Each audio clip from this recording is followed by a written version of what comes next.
the rumblings in the locker room were that cannabis was all of our preferred source of pain management. Yes. And stress relief and, decompression.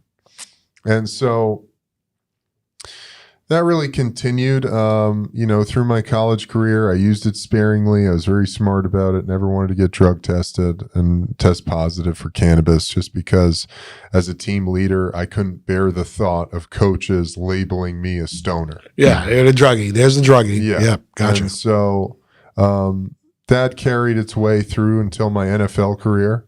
Mm-hmm. I was drafted 2009, drafted by the Jacksonville Jaguars in the second round, 39th overall. And the testing procedure in the NFL is much more, I won't say lenient, but it's much more easy to navigate.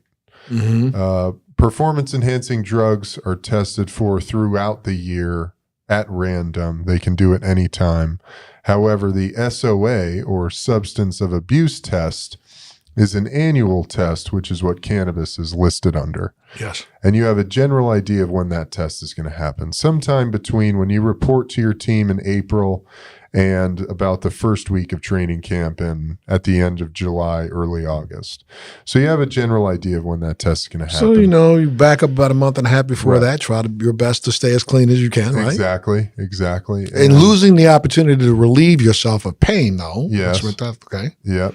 And so, but during that period of time, could you have gone out and gotten a doctor to go ahead and write you the scripts for the other things, all the sets, the Percocet, Vicodin, and all that stuff? Absolutely. Right? That a team doctor was prescribing that at that point. So you'd have something to be a stopgap relief measure in between, right? Yes. Mm-hmm. And 98% of guys in an NFL locker room are being prescribed one prescription anti-inflammatory or another. These are super powerful anti-inflammatory drugs like Indocin, Cataflam, Celebrex.